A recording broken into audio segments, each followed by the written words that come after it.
Welcome to Arizona coaching centre.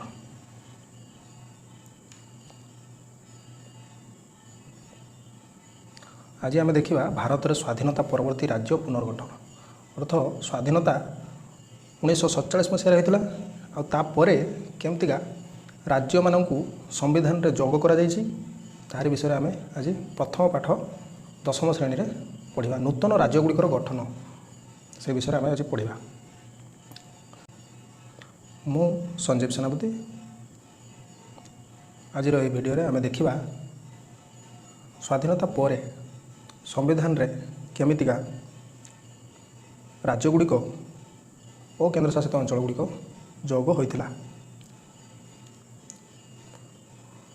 तो वर्तमान समय आम देश में 28 गोटी राज्य अच्छे।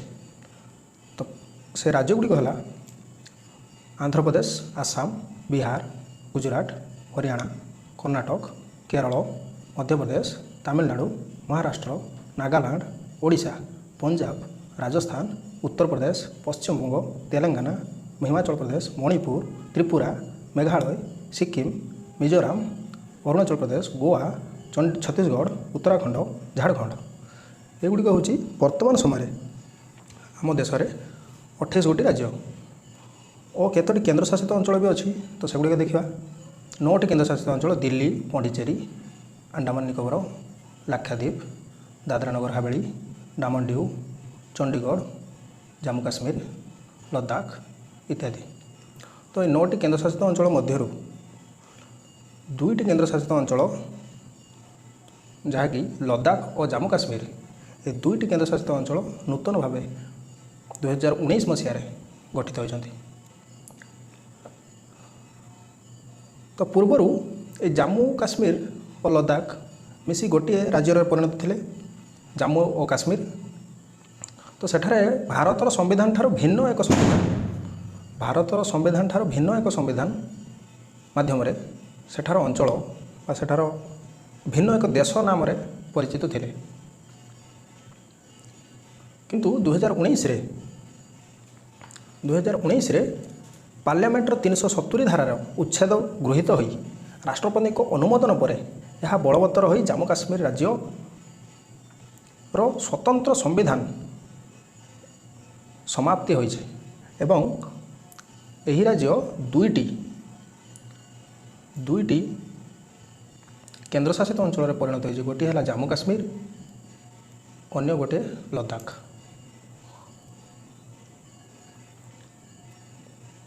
तो वर्तमान समय 9 गोटी केन्द्रशासित अंचल आम देश में अच्छा। तो एमान मध्य भी अन्य 2टी केन्द्रशासित अंचल जहाँकि पौंडीचेरी और दिल्ली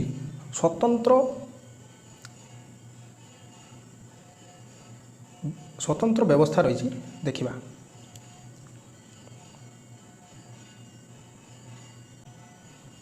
तो से 9 गुड़िक केन्द्रशासित अंचल है अंडमान निकोबर, लाक्षाद्वीप, दादरा नगर हावेली, डामन डीव, चंडीगढ़, जम्मू काश्मीर, लद्दाख, दिल्ली।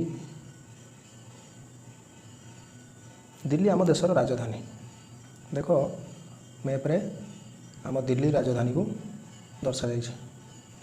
एवं देखिए अन्य एक पौंडीचेरी जहाँकि भारतर अन्य एक स्वतंत्र राज्यर मान्यता मिली। तो पौंडीचेरी दक्षिण भारतर अवस्थित।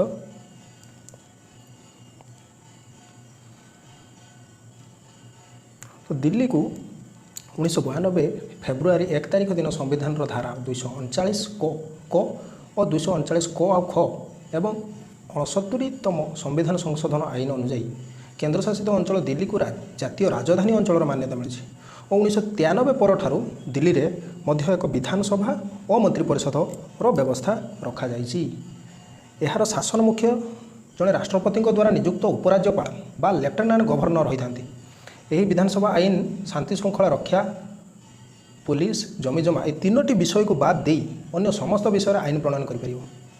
सेमतिका पौंडीचेरी केन्द्रशासित अंचल शासन आईन ଓ 1962 ପଣ୍ଡିଚେରୀ ଆଇନ 1963 ଏବଂ 14ତମ ସମ୍ବିଧାନ ସଂଶୋଧନ ଆଇନ 1962 ଓ 37ତମ ସମ୍ବିଧାନ ସଂଶୋଧନ ଆଇନ 1974 ତଥା ସମ୍ବିଧାନର ଧାରା 239 କୋ ଅନୁସାରେ ପଣ୍ଡିଚେରୀରେ ଏକ ବିଧାନସଭା ଓ ମନ୍ତ୍ରିପରିଷଦର ବ୍ୟବସ୍ଥା ରହିଛି ଓ ଏହାର ଶାସନ ମୁଖ୍ୟ ହେବେ ଜଣେ ରାଷ୍ଟ୍ରପତିଙ୍କ ଦ୍ୱାରା ନିଯୁକ୍ତ ଉପରାଜ୍ୟପାଳ ବା ଲେଫ୍ଟନାଣ୍ଟ ଗଭର୍ଣ୍ଣର।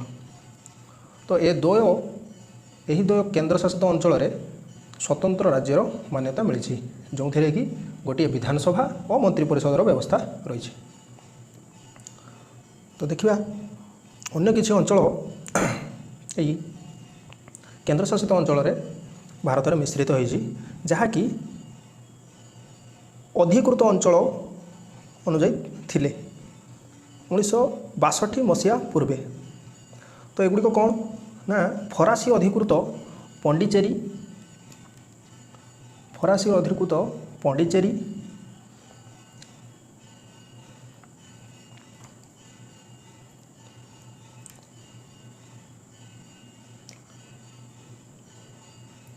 କାରିକଲ,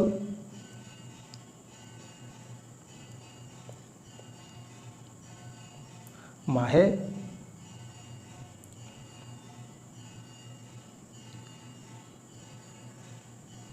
ୟନମ ଅଞ୍ଚଳ, ଏହି ସବୁ ଅଞ୍ଚଳ ଗୁଡ଼ିକ ଫରାସୀ ଅଧିକୃତରେ ଥିଲେ ଓ ପର୍ତ୍ତୁଗାଲ ଅଧୀନରେ କିଛି ଅଞ୍ଚଳ ଥିଲା, ଯେମିତିକା ଗୋଆ,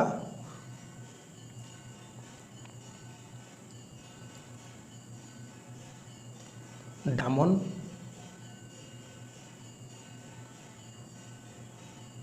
ଡିଉ,